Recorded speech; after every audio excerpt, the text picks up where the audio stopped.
नमो वरहन्तारं नमो सिद्धारं नमो आर्याणं नमो वज्रायाणं नमो लोये सवसाहूरं शुद्धात्मानमनेकान्तं साधुमुत्तम मंगलम वन्दे संदष्टसिद्ध्यर्थं संदष्टर्थप्रकाशकं मंगलम भगवान् वीरो मंगलम गौतम गणे मंगलम कुंदकुंदाज्यो जैन धर्मोस्तु मंगलम सर्वमंगलमंगल्यम सर्वकल्याणकारकं प्रधानं सर्वधर्माणां जैनं जयतु शासनम्। नमः श्री वर्धमानाय निर्धूतकलिलात्मने सालोकानां तुलोकानां यद्विद्यातर्पणायते अवर्गाय भव्यानां शुद्धये स्वात्मने पुनः बक्षे नियम सारस्य भक्तिं तात्पर्यसंगकाम्।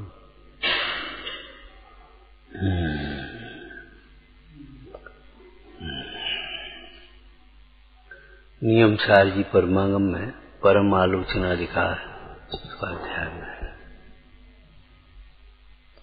परम आलोचना अर्थात उत्कृष्ट आलोचना, निश्चय आलोचना, अंतरंग आलोचना। आलोचना का अर्थ क्या होता है? बड़ी सुंदर अर्थ। अरे परिभाषा क्या? प्रतिक्रमण, आलोचना, प्रत्याख्यान, क्या है आलोचना का? राकेश बोलो।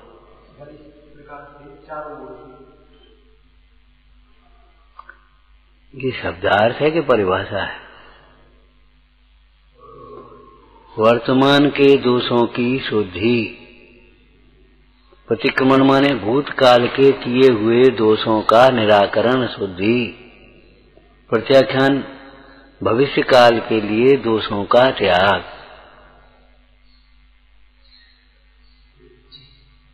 भूतकाल संबंधी दोषों की जो हमारे जीवन में पहले हुए, उनका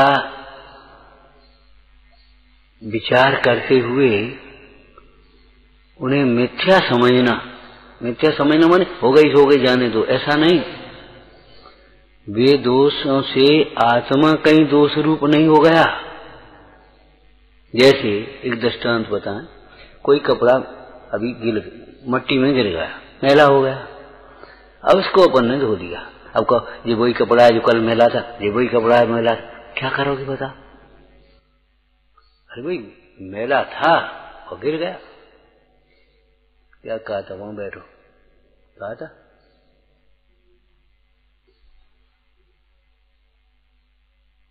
सीधी बैठो, लाइन से बैठ जाओ, व्यवस्थित। आदत खराब, अच्छी नहीं है। समझ में आया? वह कपड़ा मैला हो गया, पानी ज्यादा गर्म हो गया, प्रासो किया, अब उसको ठंडा कर लिया। आज बहुत गर्म था, पहले बहुत गर्म हो गया था। अरे हो गया था, गया काम से। ये लड़का ऐसा था। अरे था भैया, गया। भूतकाल को पकड़े रहोगे तो कब सुखी हो पाओगे? भूतकाल से तो शिक्षा लेकर के उसे भूल जाना ही उचित है। और ये तुम्हें 10-20 वर्ष का तो याद भी है। अनादिकाल से ऐसे कौन से पाप हैं जो तुमने नहीं किए, जो बता। अब कितना रोना रोता है, हमने पहले ऐसा किया, हमने ऐसा नहीं कर पाए। अरे नहीं किया होगा, छोड़ो उस बात को।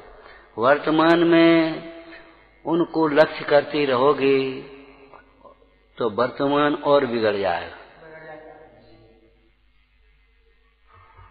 इसलिए कि भूतकाल से केवल शिक्षा लेकर के छोड़ देना चाहिए। लापरवाही से नहीं छोड़ देना चाहिए, जो 2 दिन बाद फिर अपने जीवन में वही बातें होने लगे। उन भूतकाल के जो भी दोष हुए, जो भी परिस्थिति बनी है, उसके भी दो भेद हो जाते हैं, द्रव्य और भाव। द्रव्य प्रतिक्रमण, भाव प्रतिक्रमण। भूतकाल में होने वाले जो भी वचन काय संबंधी प्रवृत्तियां थीं,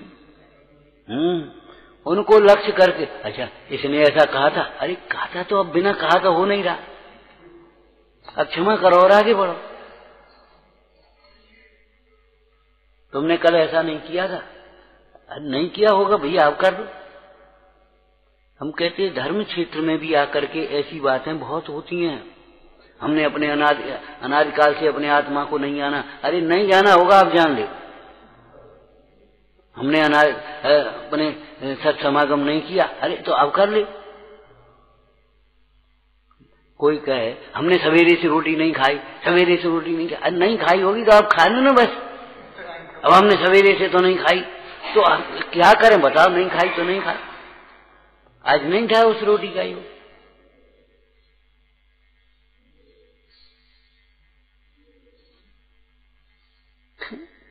उस भूतकाल को पकड़े रहो और अपने वर्तमान के परिणामों में संक्लेश करते रहो। वह ऐसा है जैसा सर्प निकल जाने के बाद कोई उस सर्प की जो ऐसे मट्टी में रेखा बन गई, लकीर जिसको कह देते हैं, सांप निकल गया, लकीर पीटे। अब उस लकीर को पीटेगा तो क्या होगा, धूल अपने माथे आएगी, लाठी टूटेगी, सर्प तो निकल गया, गया वो तो काम। अरे भाई विचार करो, अपना जैन दर्शन तो ऐसा अलौकिक है। तो जैन दर्शन क्या वस्तु ही अलौकिक है। अंजन चोर जैसा महापापी व्यसनी और उसी भाव में रत्नत्रय की साधना करके मोक्ष हो गया, उससे ज्यादा पाप तो नहीं किए तुमने। क्यों अपने मन में गिलानी करते रहते हो हर समय? जिन्हें अपने दोषों के प्रति गिलानी ही नहीं है, उनकी बात नहीं है। जैसे मैले कपड़े से गिलानी ही नहीं है, वह तो उस बालक के समान है जैसे कोई खाने की वस्तु और नाली में गिर गई, उसने उठाई और फिर खाने लगा। कोई बालक ही होगा, समझदार नहीं हो सकता कि नाली में गिरी हुई वस्तु को उठा करके फिर खाने लगे।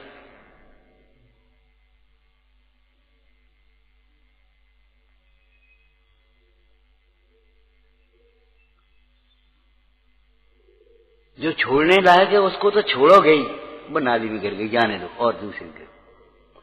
लेकिन अगर नाली में अंगूठी गिर गई सोने की, तो तब ऐसे छोड़ोगे तो नहीं। लेकिन वैसी गंदी उठा करके उंगली में भी नहीं पहनोगे, उसको किसी प्रकार से निकालोगे, धोगे और तपाओगे जरा सा। मन में गिलानी है ना, तपा ले। अब फिर उसके बाद सुधो। अब तुम उसके बाद भी गिलानी ही करते रहो। ये अंगूठी तो नाली में गिर गई थी, नाली में गिर, अरे गिर गई होगी, अब वो पर्याय गई। एकांत पर्याय दृष्टि वाला जीव अनंत काल में भी सुखी नहीं होता। पर्याय तो क्षण क्षण में बदलती रहती हैं। तो भूतकाल संबंधी जो दोष हुए हैं, दोष में तीन ले लेना, मन संबंधी, विचारों संबंधी, कोई खोटा भाव आ गया, वचन संबंधी और कायासक्त की प्रवृत्ति संबंधी, तीन प्रकार के। उनका लक्ष्य करके वर्तमान में अपने परिणामों में संक्लेशता करना या अभिमान करना या उनको पूर्व के भोगों को याद कर करके उनको फिर दुखी होना, क्या करना।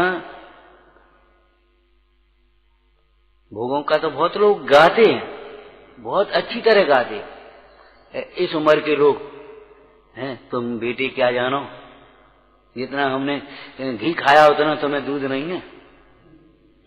मैं 5 किलो दूध बिकता था, 5 सेर का दूध बिकता था और 1 सेर का घी बिकता था और 1 मन 1 रुपए का गेहूं आते थे, तुम्हें क्या मालूम, तुम क्या जानो। और 16 रुपए तोले सोना था और फलाना था, और ऐसे खाते थे, ऐसे पी जाते थे, घर में भैंस थी ऐसे शेर बदू तो ऐसे ही पी जाते थे। अब क्या है, अब तो कुछ है ही नहीं। अरे भाई पूरा भोग न चिंतव है, पापा ही तो लगा, और क्या हुआ जो बता। पूर्व काल के भोगों को याद कर करके तुम क्या कहना चाहते हो, क्या करना चाहते हो? इस पाप से बचना है तो भूतकाल के उन भोगों को याद मत करो, लक्ष्य मत करो। चाहे अच्छे हो चाहे बुरे हो, भूतकाल की परिणतियों को भूल जाओ। शिक्षा लेकर के ध्यान रखना, एक सावधानी पकड़ करके। अंगूठी में उंगली में अंगूठी ढीली हो गई थी, इसलिए वो गिर गई। अब गिर गई सो उठा ली और शोध कर ली, लेकिन अब नहीं पहनेंगे, पहनेंगे तो कोई कसावट करके इसको करी करा ले जा। ऐसे ही तो करेंगे, माने उससे शिक्षा तो लेंगे।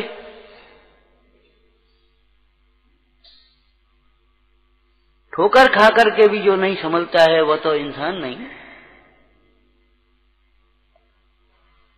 विवेकी तो वह है जो दूसरों को ठोकर खाते देख करके ही संभल जाए, लेकिन स्वयं ठोकर खा करके भी न संभले तो वह तो भाई कैसा इंसान है। तो भूतकाल संबंधी दोषों की शुद्धि समझ लेना। शुद्धि का मतलब वर्तमान के परिणाम उस भूतकाल के लक्ष्य से अशुद्ध न हो, मलिन न हो, संकलेशता रूप नहीं हो। अर्थात उनको लक्ष्य करके क्रोध न हो, उनको लक्ष्य करके मान न हो, उनको लक्ष्य करके मायाचारी न हो। हमारी इतनी जमींदारी थी, अब वो अभिमान आता, अरे ठीक हो गई, अब हमारी होती तो काय को जाती।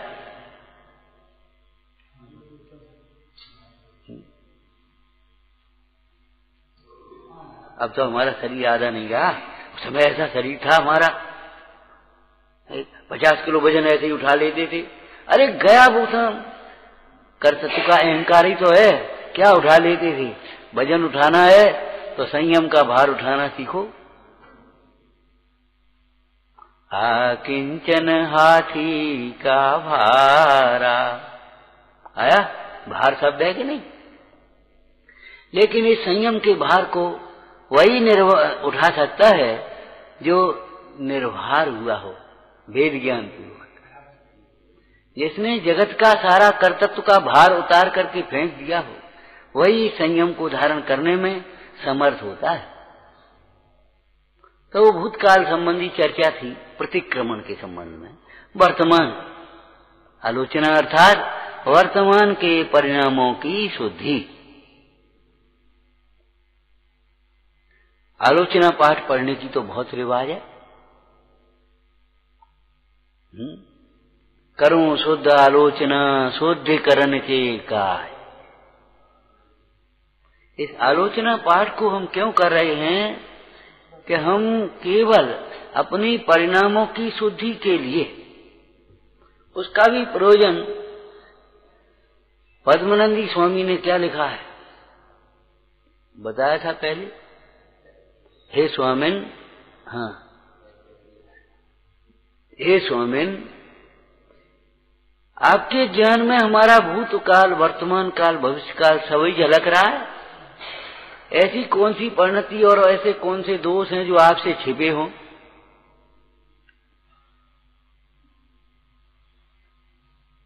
फिर कहने की क्या जरूरत है? कि कहने की जरूरत यह है जब तक हम उन्हें अपने मुंह से नहीं कहते हैं तब तक हमारे परिणामों की शुद्धि नहीं होती। अब आप समझ लेना, वो आपको तो सब मालूम है, आपको तो सब मालूम है। नहीं नहीं, अपने दोषों को अपने मुंह से कहना सीखो। अगर आप नहीं, वो हम कह नहीं पाते, वो फलाना, घुमाना फिराना, चुप रह जाना, ये बहुत गंदी प्रवृत्तियां हैं, आलोचना के विरुद्ध हैं। बातें बनाना, कपट करना, निष्कपट आलोचना होती है। अपने समाधि मन के प्रसंग में क्या आया?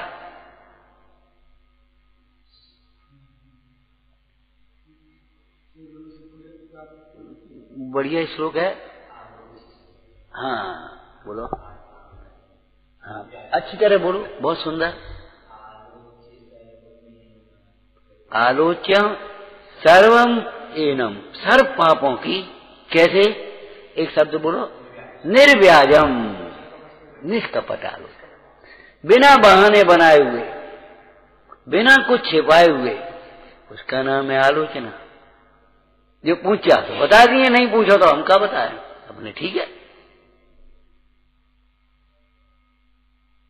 ये बात ठीक नहीं है, ये साधक का जीवन नहीं है।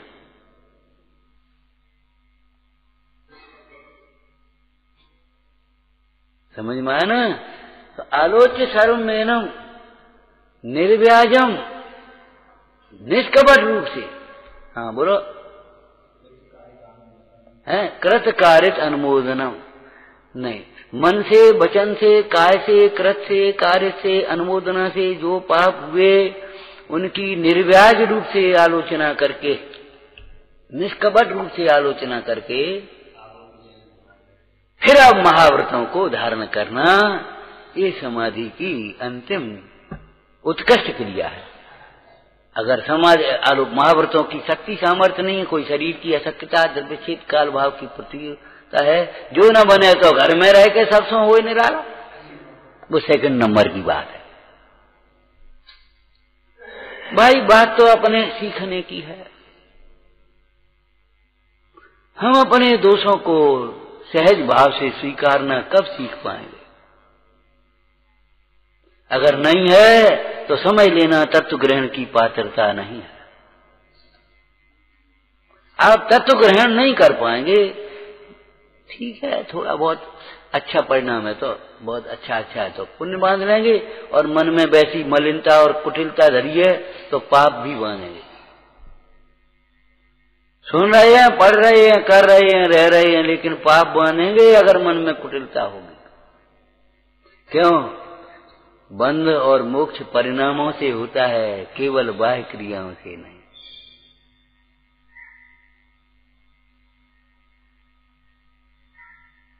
हमारे दोष हमारे रोग के समान हैं, कोई देखे या न देखे हमें तो पीड़ा देता ही है वो रोग।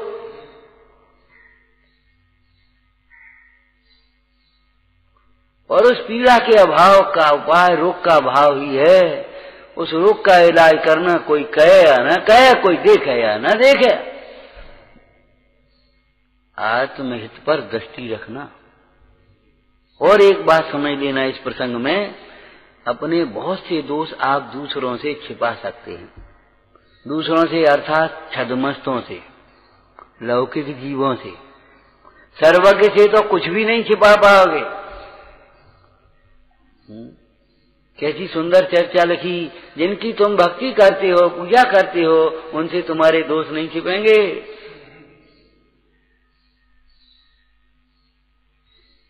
लौकिक स्थूल बुद्धि वाले जीवों से बहुत से दोष छिपा सकते हो, लेकिन अपने से तो अपना दोष कोई नहीं छिपा पाओगे। अपने से नहीं छिपा सकते और परमेश्वर से नहीं छिपा सकते। अब तुम्हें परमेश्वर की यदि भक्ति हो और अपने हित की दृष्टि हो तो छिपाने की कोशिश मत करना।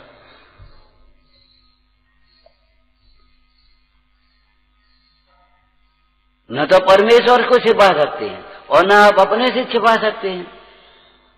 इसलिए अगर परमेश्वर की भक्ति हो तुम्हें थोड़ी बहुत, और यदि तुम्हें अपने हित की दृष्टि हो, तो अपने दोषों को कभी छिपाने की कोशिश मत करना।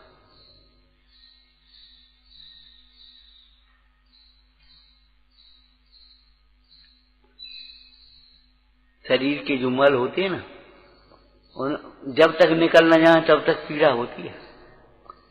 अरे वायु जो होती, वायु भर जाए तो भी जब तक निकले नहीं तब तक पीड़ा होती है। तो दोष तो दोष हैं।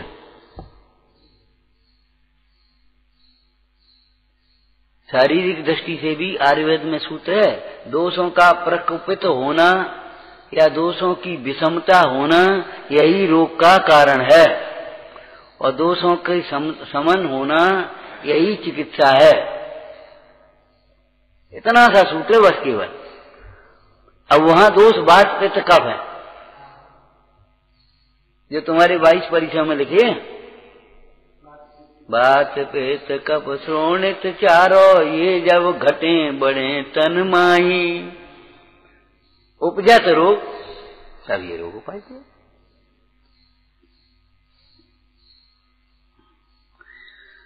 चलो विस्तार मत करो। तो आलोचना वर्तमान के दोषों की शुद्धि, ठीक है ना। अब व्यवहार आलोचना, व्यवहार आलोचना में भी स्थूल आलोचना, केवल अपने दोषों को स्वीकार कर लेना, जिसको आज आधुनिक भाषा में कोई गलती हो गई, सॉरी, माफ कर, बस खत्म। ये इतना हल्का है, ये तो बहुत बहुत, ये समझो पहली सीढ़ी समझो। इतना भी शिष्टाचार जिसके जीवन में नहीं है, वो तो क्या लौकिक सभ्यता, शिष्टाचार भी नहीं है। क्या हो गया, अपने चुपचाप रह गए, बस अपने उठे और चले गए, आए और बैठे, उठे चले। बच्चों को सिखाते हो, पहले अपने जीवन में अपना लो। बच्चों के बारे में तो एक बात सदैव ध्यान रखना, क्या बच्चों से जो कहते हैं वो देर में सीखेंगे, और जो आप देखते हैं आपके जीवन में वो बिना सिखाए सीखेंगे। बच्चों की असभ्य भाषा को छुड़ाने के लिए आपको असभ्य भाषा छोड़नी पड़ेगी। बच्चों को विनय सिखाने के लिए आपको अपने बड़ों की विनय करनी होगी, सेवा करनी होगी। बच्चे देखेंगे और सीखेंगे।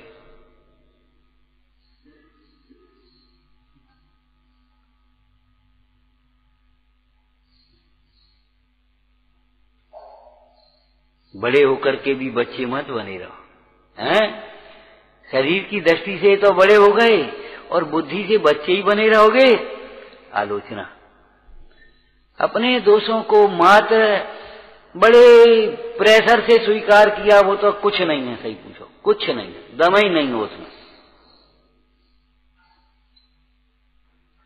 जिसने अपने दोषों को बड़े प्रेशर से स्वीकार किया, घुमा फिरा करके स्वीकार किया, अद्दा पद्दा स्वीकार किया, केवल ऊपर से हाँ हाँ करी और भीतर में मन में दोष को स्वीकार नहीं किया, वो तो बहुत दूर है, तीव्र कथा है। उसके जीवन में सुधार होना मुश्किल है, कठिन है। क्यों? उसे अंतर में लगा ही नहीं है ये दोष है। वो तो थोड़ी देर बाद कहेगा हमारी क्या गलती है, हमारी समझ में ही नहीं आई हमारी क्या गलती है। उसकी समझ में ही नहीं आई, बिल्कुल सही कह रहा है, ये सही बोल रहा है। कभी क्षमा काहे मांग रहा था कि बह नहीं, मजाक से।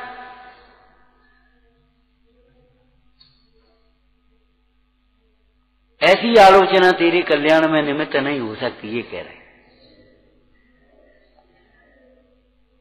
तेरी समझ में नहीं आई गलती क्या है, तो गलती की परिभाषा करो। गलती किसे कहते हैं? जो सही न हो उसे गलती कहते हैं। सही न होना वही गलत है कि नहीं? 2 और 2 5, बोलो गलत। क्यों? और 2 और 2 3, बताओ 5 भी गलत है और 3 भी गलत है। तो चलो हम कहते 2 और 2 8, बताओ कहे भी गलत। अब तो जो हम कहते सो सब गलत कहते हो कि तुम, हम क्या करें? सही कहो ना। 2 और 2 4, अब कहो गलत।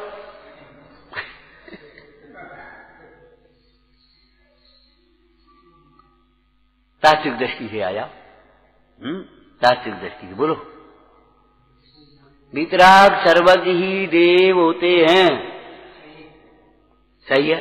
अब इसके अलावा देव को जो स्वरूप आप मानते हो, वे कर्ता होंगे, वे भक्ति करने से प्रसन्न होकर के कुछ हमारा कल्याण कर देंगे, वे हमारी आपत्ति विपत्तियों को दूर कर देंगे, सीधे कर्ता।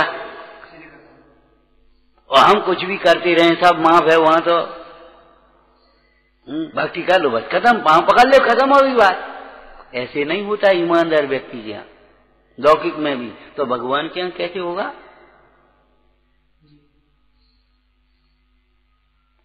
अकर्ता है, वितरागी कर्ता नहीं हो सकता, कर्ता है ना। अगर आप उनको सीधा सीधा कर्ता मानते हो तो ये गलती है आपकी, विपरीत सिद्ध है। हमारी क्या गलती है? ज्ञानी भी आपत्तियों में भगवान की भक्ति करते, हम भी कर रहे हैं कि वे परिणाम सुधारने के लिए कर रहे हैं और तुम अपने काम बनाने के लिए मतलबी स्वार्थी होकर के कर रहे हो।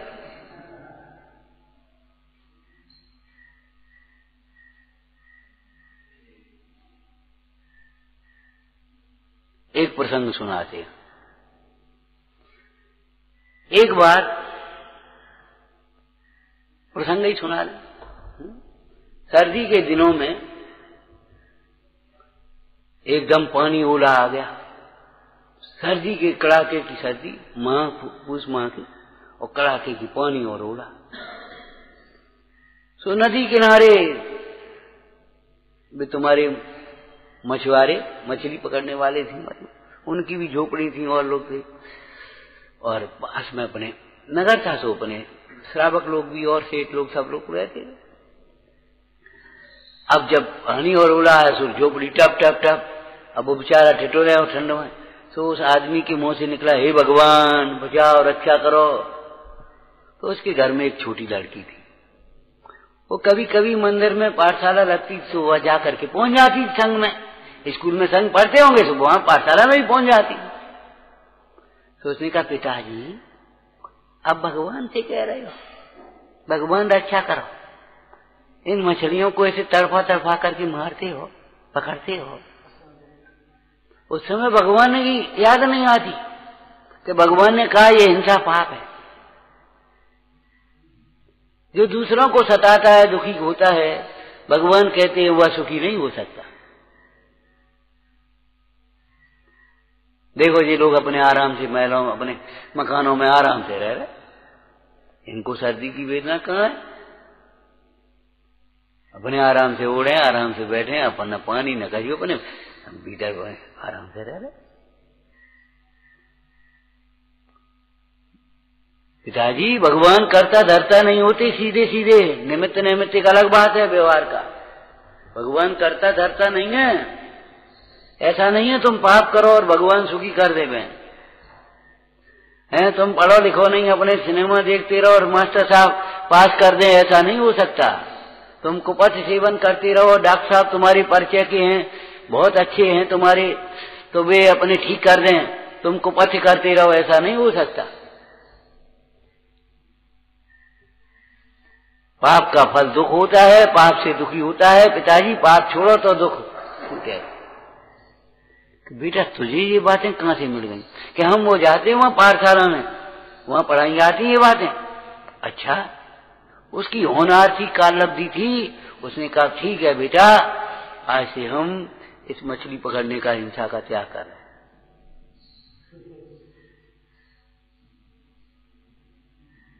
और उठ करके खड़ा हुआ और उठा करके वो अपना मछली पकड़ने का जाल, वो उसने आग जला रखी थी तापने के लिए, तो उठा करके जड़ से लेकर के आग में डालने लगा।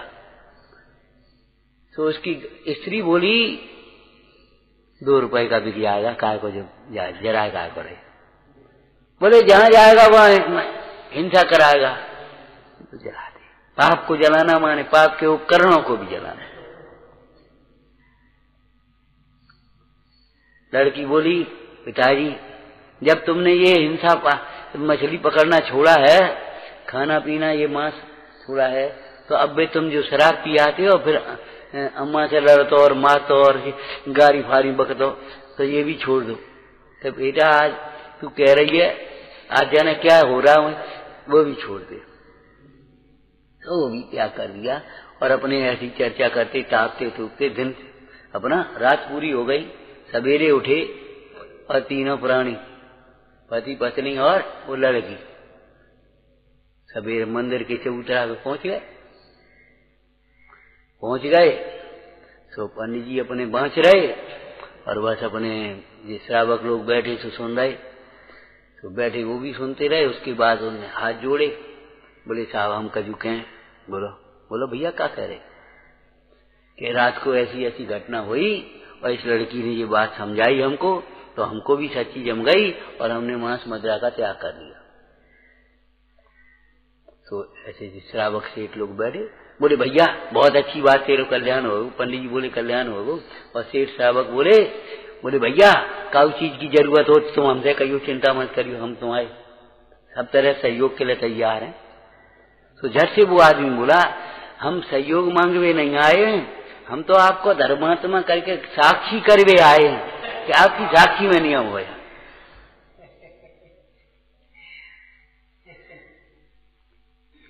हम तुमसे कछु मांगवे नहीं आए हैं कि तुम हमारा सहयोग कर दे और तुम हमारी जो बढ़िया बनवा दे तो हमारा ये कर दे। ऐसे ही ज्ञानी धर्मात्मा भगवान से याचना करने नहीं आता, अपने परिणामों की विशुद्धता के लिए साक्षी होना। यही शब्द तो लिखा है पूजा में, श्री देव शास्त्र गुरुवर सदैव मम परिणति में आदर से रहो, गायक में ही ये स्थिरता हो, निज भाव परम मंगलमय हो। अब देखा जाएगी जीव करने लगे ऐसे, नहीं हम भक्ति कर लेंगे तो हमारे संकट कट जाए। लेकिन संकट की विधि तो तुमने सीखी नहीं। मेटो जी संकट हमारा, लेकिन कैसे मिटे? भक्त जानता है कि भगवान सीधे सीधे नहीं मिटेंगे। कैसे मिटेंगे? जैसे वैद्य सीधे सीधे रोग नहीं मिटाएगा, उसकी औषधि चिकित्सा की विधि बताएगा, उस विधि से तेरे रोग मिट जाएगा। तो क्या सुंदर लाइन है, निस दिन तुमको जपो। अगर तुम्हें दुख दूर करना है, सुखी होना है, तो निस दिन तुमको जपो। और अब जो बता, संकट तो तुम अपने आप पैदा कर रहे, हम क्या करें? संकट मिटने का उपाय आ गया कि नहीं आ गया? निस दिन तुमको जपो, पर से नेहा सजूं जीवन सारा, तेरे चरणों में बीते हमारा। अब जाकी तो कुछ खबर नहीं, गाय बजाए के खत्म कर दी। अब मैडो संकट हमारा, बस रट रहे।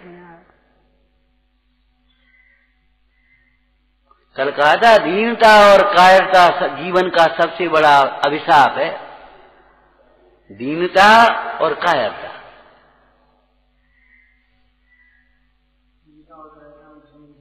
भगवान ने विधि बताई है और भगवान ने स्वयं भी वही किया। जग से मोह को मोड़ा, बोलो आगे क्या लिखा है? संयम धारा। अब ये विधि है, अब विधि तो तुम पढ़ना नहीं चाहते।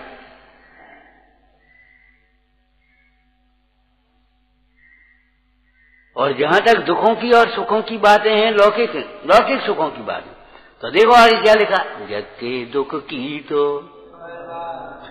देखो भाई, अपने कर्मोदय से ज्यादा तो आएंगे नहीं, और कर्मोदय तो आएंगे ही। क्यों भाई? जितना तुम्हारा उदय है उतने तो तुम्हें आपत्तियां आएंगी, और उदय से ज्यादा आएंगी नहीं। अब तुम आने जा ऐसे करने से क्या फायदा होगा? हाय करोगे तो क्या मतलब है? बोलो। स्वर्ग सुख की भी चाह नहीं है। क्यों? ये किसी दूसरे ने नहीं हमें दिए हैं। न कोई नरक देने वाला है, न कोई स्वर्ग देने वाला है। जीव के शुभ परिणामों से जीव स्वर्ग जाता है और संक्लिष्ट परिणामों से नरक जाता है। नरक में नरकाधिक, स्वर्ग में स्वर्गाधिक, सब लगा ले। तो आलोचना केवल गिड़गिड़ा करके गा देना का नाम नहीं है। बस अपने रोते रोते कह देना हमारी बहुत गलती भाई, हमने बहुत अपराध करे, हमने बहुत दोष करे, और बस खत्म। इसका नाम आलोचना नहीं है। आलोचना में दीनता नहीं है, अपने दोषों के प्रति अंतरंग में ग्लानि भी है। नंबर 2, उन दोषों से भेद ज्ञान भी है। और नंबर 3, उन दोषों को दूर करने के लिए दृढ़ संकल्प भी है। अब न तुम्हें अंतरंग में कोई ग्लानि है, बस अपने मटके और मटका गए,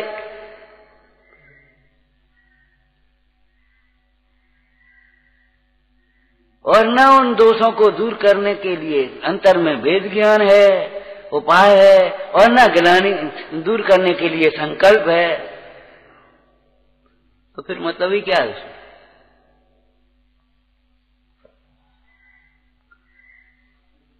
तो जो निर्दोष नहीं है वह दोष है, ये समझ लेना। न दोष, निर्दोष नहीं है उसका नाम दोष। समझ में आया ना? हमारी समझ में नहीं आया हमारा दोष क्या, हमारी गलती क्या। अरे तुम निर्दोष जो मानते हो, तुम्हारी मान्यता निर्दोष है, सवेरा तुम्हारी समझ में क्या आएगी? खाक। तुम जो विचार कर रहे हो तो निर्दोष है कि दोष है? इन्हें ऐसो करो, बिन्ने ऐसो करो, हम क्या करें, हमारी हमसे। अब ये तुम जो विचार कर रहे हो ये बताओ जिनवाणी के अनुकूल है, वस्तु स्वभाव है? तो फिर तुम्हारी समझ में नहीं आई दोष दोष दोष। बड़ों को बड़ा समझना चाहिए, छोटों को छोटा समझना चाहिए, पर को पर समझना चाहिए, हे को हे समझना चाहिए, उसी प्रकार का व्यवहार सोचना चाहिए। बताओ अब नहीं है तो हमारी समझ में नहीं आती। तुम्हारी समझ में इसलिए नहीं आती, तुम्हें तुम्हारा अहंकार तुम्हें समझने नहीं देता, आएगी भी नहीं जब तक अहंकार रहेगा। बिना विनय के, बिना सरलता के, बिना आत्मार्थ के लक्ष्य के दोषों का दूर होना तो असंभव है ही, दोषों का समझ में आना भी कठिन है।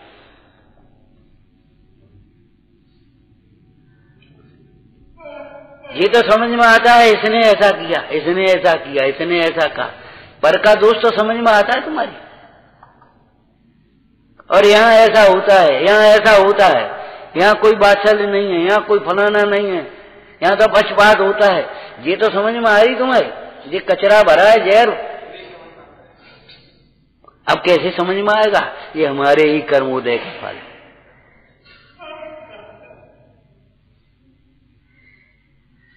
कुएं में पानी तो बहुत है, हमारा बर्तन फूटा है, गंदा है। हमारे कुएं का पानी तो साफ है, तुम्हारा बर्तन गंदा है। कुएं में पानी तो बहुत है, तुम्हारा बर्तन छोटा है, फूटा है, गंदा है, छोटा है। अब जैसा होगा वैसा समझ लो। फूटा होगा बिल्कुल नहीं आएगा, गंदा होगा तो मैला आएगा, और छोटा होगा तो थोड़ा आएगा। वैसे ही शब्द हम फालतू नहीं बोल रहे। और फिर तुम कहोगे ये कुआं को पानी तो गंदा है, तो चाहे कहूं चले जाओ, तुम्हारा जब पात्र गंदा है तो तुम्हारे वो तो गंदा ही पानी नहीं हो।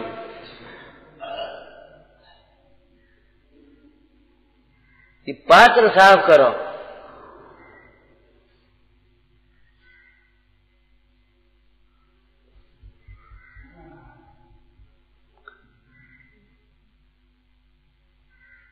विश्व में कहीं अव्यवस्था नहीं है, तेरी मति ही अव्यवस्थित है।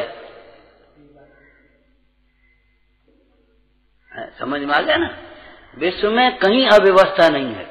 जिसके पाप के उदय है उसके पाप का फल है, जिसके पुण्य का उदय उसके पुण्य का फल है, जिसके पाप का परिणाम उसके पाप का फल है। लोभी की दशा लोभी जैसी है, संतोषी की संतोषी जैसी है, क्रोधी की क्रोध। अब विश्व में क्या अव्यवस्था है? विश्व में अवस्था तो तब हो जब अचेतन चेतन हो जाए, किसी का चेतन भी अचेतन हो जाए। भगवान की भक्ति करने वाले भक्त का शरीर भी अमर हो जाए, और विरुद्ध रहने चलने वाले जीव के आत्मा भी मर जाए। अव्यवस्था तो तब है, लेकिन आत्मा किसी की नहीं मरती और शरीर किसी का अमर नहीं होता। अव्यवस्था क्या बोल?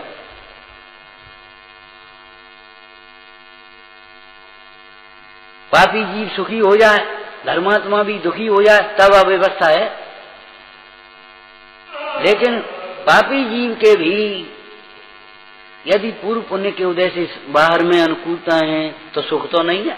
इसमें अव्यवस्था क्या है? ये उसके पूर्व पुण्य का फल है।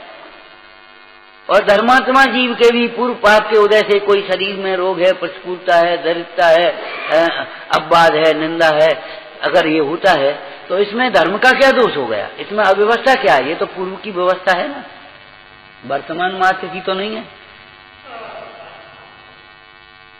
कल तुमने कचौड़ी खाई, और आज तो सवेरे से तुमने मूंग की दाल या लौकी की सब्जी से रोटी खाई, दोपहर में पेट में दर्द हुआ, बोले आज तो हमने लौकी खाई थी, कल तो कचौड़ी खाई थी। भले आदमी, वे कहाँ जाएंगे, वे अभी कहाँ गई? बोला अब वैद्य पूछे कि भाई दर्द है तुम्हारी, कल क्या खाया था? और ये बातें बनाए, आज तो हमने कछु नहीं खाओ। अब वैद्य पूछे कल तुमने क्या खाया था, और ये बातें बनाए कि आज तो हमने अबे कछु खाओ ही नहीं है, मूंग की दाल जरूर बनवा के धरे आए, तो अबे खाई नहीं है। अरे तो कल हम पूछे कल क्या है, क्योंकि आज का अभी जो पेट में जो स्वाद है वो जिह्वा पर रखा उसका आता है, लेकिन जो दर्द है वो पेट में पहुंच गया उसका होगा। तुम्हारे जीवन में जो संयोग है वो पूर्व कर्म का फल है, और तुम्हारे परिणाम में जो सुख दुख है वो वर्तमान के परिणाम का फल है। न्याय है। अब इसमें अव्यवस्था क्या हो गई बताओ? ये लड़का पढ़ा लिखा नहीं तो फेल हो गया, इसकी फर्स्ट डिवीजन आ गई। अब इसमें अव्यवस्था क्या है? इसकी थर्ड डिवीजन आई, इसकी सप्लीमेंट्री आई और इसने टॉप कर दिया। अब बोलो अव्यवस्था क्या है इसमें?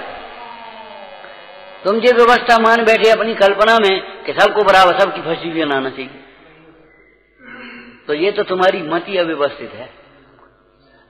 सबको बराबर मिलना चाहिए, सबको बराबर है, सबके साथ समानता का व्यवहार होना चाहिए। हम कहते कोई आ जाए सामने, यहाँ समानता का व्यवहार करके बता दे, जिसका जैसा उदय उसको, और नहीं तो किसी मां को खड़ा कर लो। 18 वर्ष के बच्चे के साथ भी उसी तरह का भोजन करा, और 3 वर्ष के बच्चे के उसी तरह का भोजन करा, होता नहीं करा, बराबर करा। अरे तू तो मां है ना, तेरे लिए तो दोनों बच्चे बराबर हैं।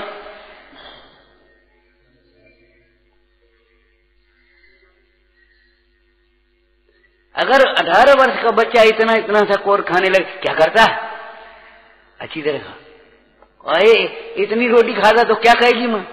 और वो 3 वर्ष का जल्दी जल्दी उस 18 वर्ष की भाई की तरह, वो अपने की तरह इतना इतना खाना, क्या करता है? बराबर का व्यवहार कर। व्यवहार करने वाला दूसरा नहीं है, उसके भीतर तेरा कर्मोदय है। ये भीतर की बात है, भीतर की बात को नहीं समझोगे तो तुम्हें शांतता नहीं मिलेगी। सबके साथ समानता का व्यवहार होना चाहिए, तो तुम ही करके बता दे, अपने घर में ही करके बता दे। अच्छा चलो अपने जीवन में करके बता दे, छोड़ो घर को। रोज 4 रोटी खा के बता। किसी दिन मेहनत कर लेते हो, कुछ देर हो 5 भी खाओ जाती, किसी दिन 2 भी खाती, 3 भी खाती है। बोलो आप, ये कोई बात रही? नहीं करके बताओ समानता। अरे जहां समानता है वहां समानता समझ। परिणामों की समानता के बिना कर्मोदय की कर्म परिस्थिति की या परिणति की समानता कहां से हो सकती है? जितने जितने वीतरागी हैं सबको अनंत सुख है। बताओ समानता ये है? अब यहां तुम्हारी कसाएं कम ज्यादा हैं तो दुख भी कम ज्यादा होगा, इसमें समानता कैसे हो सकती? सबकी कसाएं समान हो तो सबको दुख समान होगा, सुख समान होगा। सुख माने इंद्रिय सुख, हर्ष विषाद। लेकिन जब कसाएं तुम्हारी सबकी अलग अलग हैं तो सबके हर्ष विषाद अलग अलग प्रकार के होंगे कि नहीं होंगे? अब इसमें अव्यवस्था क्या है बताओ? तो यहां तो ये चर्चा चल रही भाई, अपने दोषों को जिनवाणी में कहे हुए निर्दोष स्वरूप को समझकर सहज भाव से स्वीकार कर लेना, ये अंतरंग से स्वीकार कर लेना, यही हमें दुखी कर रहे हैं, हैरान कर रही हैं। हमारी ये भीतर के दोष हैं, यही हैरान कर रहे हैं, ऐसा समझ लेना। ये आलोचना की पहली सीढ़ी है, इसको व्यवहार आलोचना हम कहेंगे। अंतरंग में स्वीकार करना, फिर गुरु से निवेदन करना, निंदा के बाद ग्रह, और फिर उनको जो उपाय बताएं उसका प्रायश्चित करना। यह आलोचना हो गई, व्यवहार आलोचना। परंतु ये व्यवहार आलोचना, अब यहाँ नियम सार जी की चर्चा आती है, ये दोष को न्यून करती है। ये ऐसा है, कोई दृष्टांत दिया हो तो बताना। बड़ा सुंदर सा दृष्टांत है, छोटा सा। जैसे कोई ऋणवान व्यक्ति ब्याज चुकाता रहे, ऐसा है। जैसे किसी ने मान लो 50,000 रुपया उधार लिए, ठीक है, अब वो हर महीने ब्याज देता रहे, हर महीने ब्याज देता रहे, तो कितने दिन में वो ऋण होगा? वो ऋण तो तब होगा जब मूल चुकाएगा। ऐसे मूल के दोष को छोड़े बिना, श्रद्धा के दोष को छोड़े बिना और राग के दोष को छोड़े बिना, अब ये बताओ तुझे दोषों का अभाव कैसे हुआ?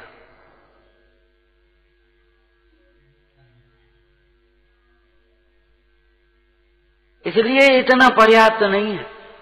आचार्य कुंद स्वामी अपने साधुजनों से कह रहे, आप भी समझ पाओ तो समझ पाओ, समझ ले। वे अपने साधुजनों से कह रहे हैं कि साधु, आलोचना होती है, किसको होती है? जो नोकर्म कर्म विभाव गुण पर्यायों से रहित अपने आत्म स्वरूप को ध्याता है, उसको आलोचना होती है। होती है, करनी नहीं पड़ती, तुम्हें करने पर भी नहीं होगी और उन्हें बिना करे होगी।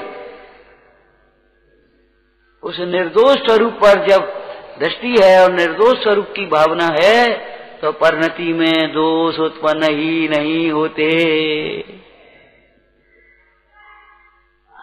जब तुम्हें सही मालूम है तो गलत नहीं होगा।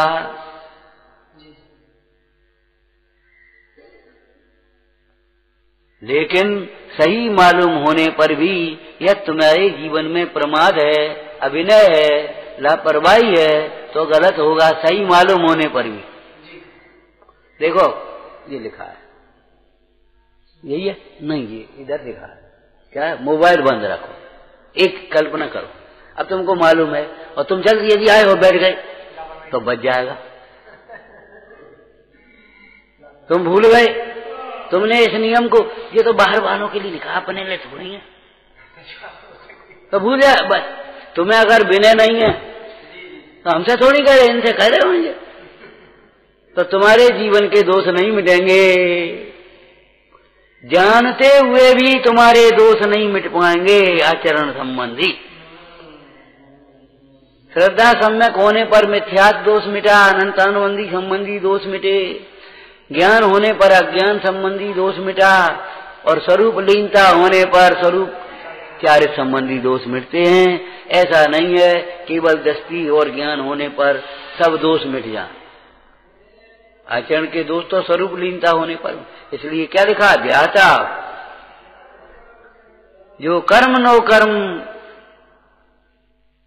और विभाव गुण पर्यायों से रहित अपने स्वभाव मात्र ज्ञान मात्र ज्ञायक मात्र चैतन्य स्वरूप अनंत गुण संपन्न, जिसमें दोष बिल्कुल है ही नहीं, ऐसे स्वरूप को ध्याता है। जो जानता है, समझता है, श्रद्धा करता है, फिर उसे भाता है और उसी में एकाग्र होकर लीन हो जाता है, उसका नाम ध्याता। उसके परम आलोचना होती है, अर्थात उसके सर्व दोषों का भाव होता है। ऐसी प्यारी गाथा है, निहाल हो जाए, निहाल हो जाए। रो मत करो, हर महीना ब्याज तो दे दे। अरे ब्याज दे दे तो ब्याज क्या करें हम, मूल तो दे।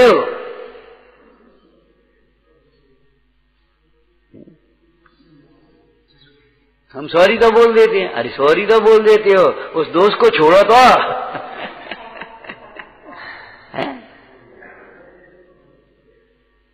सॉरी बोल देते तो अच्छी बात है, लेकिन आप उस दोष को तो छोड़ो। और यह कोई कठिन भी नहीं है, हैं? बाकी बोलो अंतिम, दोषों को छिपाना कठिन भी है और कष्टकर भी है, दोषों को दूर करना सरल भी है और सुखमय भी है। विचारना। सहजानंदी शोध रूपी अविनाश